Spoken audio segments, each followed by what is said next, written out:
வணக்கம் மக்களே.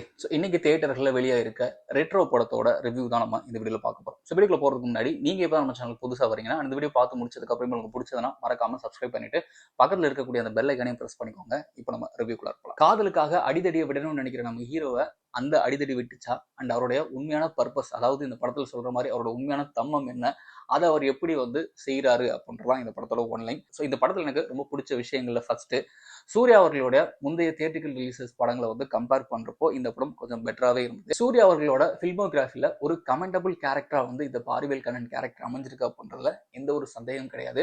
அந்த கேரக்டர் அவர் கேரி பண்ண விதம், படம் முழுக்க அந்த கேரக்டருக்கான ஸ்வாக், இன்டென்ஸான பெர்ஃபார்மன்ஸ் அண்ட் எமோஷன்ஸ் சொல்லிட்டு எல்லா இடங்களையும் மனுஷன் செமையா ஸ்கோர் பண்ணியிருக்காரு.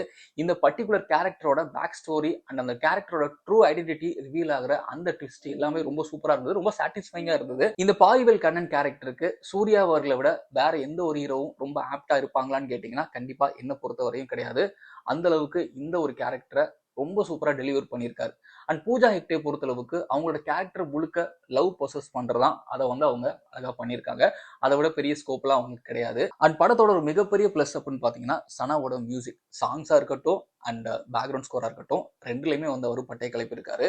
படத்தை பல இடங்கள்ல பயங்கரமா எலிவேட் பண்ணது சனாவோட மியூசிக் தான்.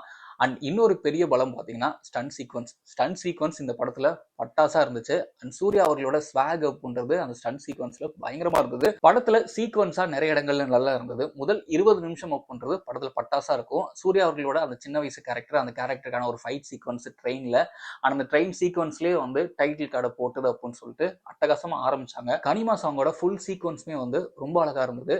அண்ட் நம்ம லிரிக் வீடியோ பார்த்துட்டு சூர்யா அவர்கள் ஏன் சிரிக்கவே மாட்டேங்கிறாரு அப்படின்னு சொல்லிட்டு நம்மளால பயங்கரமா கமெண்ட் பண்ணிட்டு இருந்தோம், நானும் உட்பட. ஆனா அதுக்கான ஒரு ஸ்ட்ராங் ஜஸ்டிபிகேஷன் அப்படின்றது இந்த படத்துல இருக்கு. அண்ட் ஒரு கேரக்டர் ஏன் இப்படி இருக்கு அப்படின்றதுக்கான ஜஸ்டிபிகேஷன் ஆரம்பத்திலே கொடுத்திருப்பாங்க.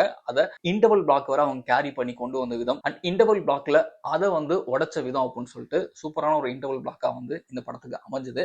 அண்ட் அதே மாதிரி அடுத்து செனோரிட்டா சாங்கு, அதுக்கப்புறம் டாடி டாடி சாங்னு சொல்லிட்டு அந்த சாங்கோட பிளேஸ்மெண்ட்ஸ், அந்த சீக்வன்ஸ் எல்லாமே ரொம்ப நல்லா இருக்கும். அண்ட் கிளைமேக்ஸ் சீக்வன்ஸ், கிளைமேக்ஸ்ல இந்த கதையை அப்படியே கனெக்ட் பண்ண விதம் அப்படின்னு சொல்லிட்டு கார்த்திக் சுப்ராஜ் ஜிகர்தண்டா 2ல என்ன ஒரு விஷயம் பண்ணாரோ அதே மாதிரிதான் இந்த படத்துலயும் பண்ணியிருக்காரு. ஸோ அதுவுமே நல்லா ஒர்க் அவுட் ஆயிருந்தது. படத்தோட முதல் பிரச்சனை திரைக்கதை. ஸோ இந்த படம் ஆரம்பிச்சு முதல் 20 நிமிஷம் அப்படின்றது ரொம்ப சூப்பரா இருக்கும். படம் நல்லா இருக்க போது அப்படின்னு சொல்லி நம்ம மைண்ட் எல்லாம் ஃபிக்ஸ் பண்ணி உட்கார்ந்துருந்தா அடுத்து அப்படியே ஃபிளாட் ஆயிடும். ஸோ அங்கங்க நல்ல நல்ல சீன்ஸை பிளேஸ் பண்ணி நம்மளோட இன்ட்ரெஸ்ட்டை ஹோல்ட் பண்ண ட்ரை பண்றாங்க. பட் அது பெருசா ஒர்க் அவுட் ஆகல. பட் இன்டர்வல் பிளாக் அப்படின்றது நல்லா இருந்தது. அண்ட் செகண்ட் ஹாஃப்லயுமே ஆரம்பிச்சு முதல் 40 நிமிஷம் அப்படின்றது அங்கங்க நல்ல சீன்ஸை பிளேஸ் பண்ணி நம்மளோட இன்ட்ரெஸ்ட்டை ஹோல்ட் பண்ண ட்ரை பண்றாங்க. பட் அது பெருசா ஒர்க் அவுட் ஆகல அங்கேயுமே. பட் கிளைமேக்ஸை ஒட்டி இந்த கதையை அவங்க கனெக்ட் பண்ணி இதை முடிச்ச விதம் நல்லா இருந்தது. பட் ஜிகர்தண்டா 2வோட வாடை போன்றது கண்டிப்பா அடிக்குது, அதை சொல்லி ஆகணும். படம் முடிகிறப்போ இந்த படத்துக்கு ரெட்ரோன்னு டைட்டில் வச்சதுக்கு பதிலா ஜிகர்தண்டா 3ன்னு டைட்டில் வச்சிருக்கலாம் அப்படின்னு தான் தோணுச்சு. அதுவும் சூர்யாவோட ட்ரூ ஐடென்டிட்டி ரிவீல் ஆனதுக்கு அப்புறமே வரக்கூடிய சீக்வன்ஸ் எல்லாமே ஜிகர்தண்டா 2ல எந்த மாதிரி சீக்வன்ஸ் அது எல்லாமே காப்பி பேஸ்ட் பண்ண மாதிரி தான் எனக்கு ஃபீல் ஆச்சு.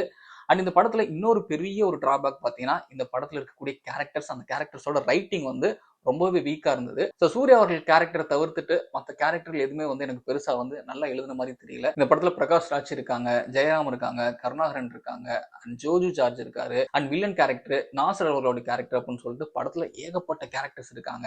பட் அந்த கேரக்டர்ஸ்க்கான ஒரு ஸ்ட்ராங் பெர்ஃபார்மன்ஸ் இருக்கே ஒழிய அந்த கேரக்டருக்கான ஸ்ட்ராங் நெரேஷன் இருக்கா அப்படின்றது கேள்வியா தான் இருக்கு. எந்த ஒரு கேரக்டருக்குமே நல்ல ஒரு கேரக்டர் ஆர்க் இருக்கா அப்படின்னு கேட்டீங்கன்னா அதுவும் கிடையாது. சூர்யா அவர்களுக்கு மட்டும்தான் என்ன பொறுத்தளவுக்கு ஒரு நல்ல கேரக்டர் ஆர்க் இருந்த மாதிரி ஃபீல் ஆச்சு. மற்றபடி வேற எந்த கேரக்டருமே நல்ல ஆர்க் இல்லை. ஆனால் அந்த கேரக்டரை நல்லாவும் எழுதல அப்படின்ற மாதிரி தான் இருந்தது. கார்த்திக் சுப்ராஜ் அவர்கள் ஜிகர்தண்டா 2ல என்ன ஒரு மேஜிக் பண்ணாரோ அந்த ஒரு மேஜிக் இந்த படத்துக்கும் நடந்திருந்தா கண்டிப்பா இந்த படம் ஒரு மிகப்பெரிய வெற்றியா இருந்திருக்கும். பட் அந்த ஒரு விஷயம் பண்றதுல பெருசா மிஸ் ஆயிடுச்சு. அதுதான் எமோஷனல் கனெக்ட். ஸோ இந்த படத்துல ஒரு முக்கியமான விஷயத்த பேசுறாங்க. பட் அந்த விஷயம் பண்றது ரொம்ப எமோஷனலா கனெக்ட் ஆச்சு அப்படின்னு கேட்டீங்கன்னா சுத்தமா கிடையாது. கார்த்திக் சுப்ராஜ் அவர்கள் இன்டர்வியூல எல்லாத்துலயும் இந்த படம் ஒரு காதல் கதைன்னு சொல்லியிருப்பாரு. பட் படம் பாக்குறப்ப நமக்கு ஒரு பெரிய குழப்பமா இருக்கும், இது காதல் கதையா இல்ல கல்ட்டு கதையா அப்படின்னு சொல்லிட்டு. ஸோ ஓவரால் இந்த படத்தை பத்தி சொல்லணும்னா சூர்யா அவர்களுடைய முந்தைய தியேட்டர் ரிலீஸ் படங்களை கம்பேர் பண்றப்போ இந்த படம் கொஞ்சம் பெட்டராகவே இருந்துச்சு. ஸோ என்ன பொறுத்தளவுக்கு இந்த படம் பார்த்து முடிக்கிறப்போ எனக்கு சாட்டிஸ்ஃபைங்காக இருந்துச்சு. ஸோ அதனால என்ன பொறுத்தளவுக்கு இது ஒரு நல்ல படம் தான். பட் இன்னும் நல்லா இருந்திருக்க வேண்டிய படம், நல்லா வந்திருக்க வேண்டிய படம். பட் இது எல்லாருக்கும் பிடிக்குமா அப்படின்றது கொஞ்சம் சந்தேகம் தான். ஸோ பொறுத்திருந்து பார்ப்போம். அடுத்தடுத்த நாட்கள்ல பொது ஜனங்களோட விமர்சனம் அப்படின்றது எப்படி வருதுன்னு சொல்லி அதை பார்த்து தான் இந்த படத்தோட வெற்றி அப்படின்றது தீர்மானிக்கப்பட போகுது. ஸோ இதுதான் வந்து என்னுடைய பார்வை இந்த படத்து மேல. ஸோ இந்த படத்துக்கு என்னுடைய ரேட்டிங் வந்து 5க்கு 3.5 கொடுப்பேன். ஸோ நீங்க இந்த படம் பார்த்துருந்தீங்கன்னா உங்களுக்கு எந்த அளவுக்கு பிடிச்சது அண்ட் உங்களோட ரேட்டிங்ஸ் என்ன அப்படின்றத கமெண்ட்ல பதிவு பண்ணுங்க. மற்றும் ஒரு சூப்பரான வீடியோ சந்திக்கிறேன். நன்றி.